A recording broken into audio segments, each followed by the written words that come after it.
I'm willing to accept without equivocation that these people are sleazy. And what they said is outrageous, it's bigoted, it's racist, it's anti-Semitic. Their names are out there. They should be removed. Most of them have been, or they've resigned, and they will have to live with this the rest of their lives. That's the nature of writing things like this. I can tell you I've never ever in my life written any stuff like this. I just haven't. I've never said anything like this. And anybody who says anything to the contrary is a bald-faced liar. I want to start with an article, folks, in Politico to make several points.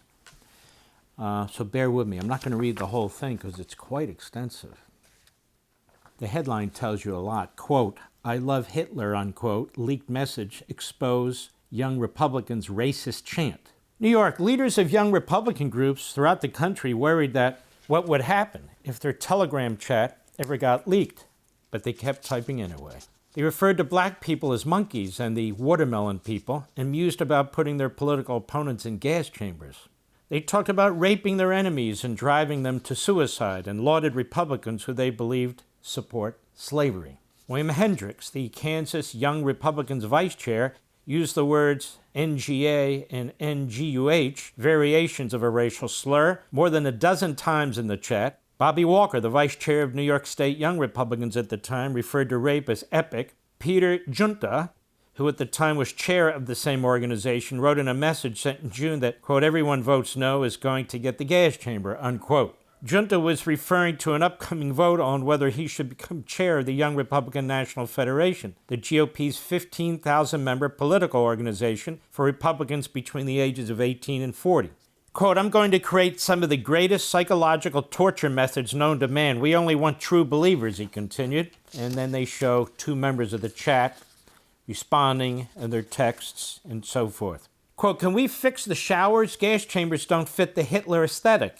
Joe Malino, who previously identified himself as the general counsel of the New York State Young Republicans, wrote back, "I'm ready to watch people burn now," said Annie Kaikide, New York's National Committee member. The exchange, in part, is a trove of Telegram chats obtained by Politico, in other words, somebody leaked them, and spanning more than 7 months of messages among young Republican leaders in New York, Kansas, Arizona, and Vermont. The chat offers an unfiltered look at how a new generation of GOP activists talk when they think no one is listening.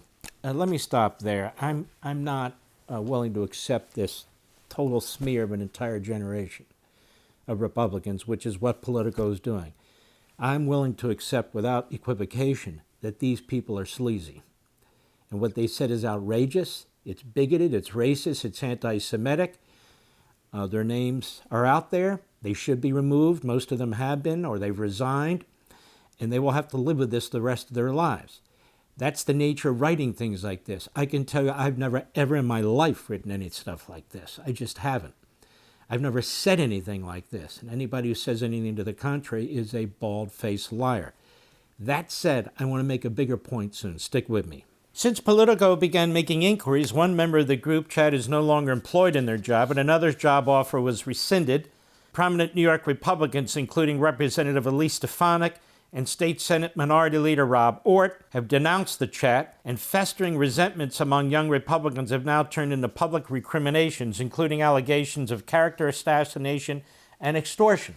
The 2,900 pages of chats shared among a dozen millennial and Gen Z Republicans between early January and mid-August chronicle their campaign to seize control of the National Young Republican Organization on a hardline pro-Donald Trump platform. Well, there you knew they were going to mention Donald Trump. The greatest supporter of Israel and greatest opponent, active opponent, of anti-Semitism in the history of the presidency. For all this and much more, sign up for Levin TV.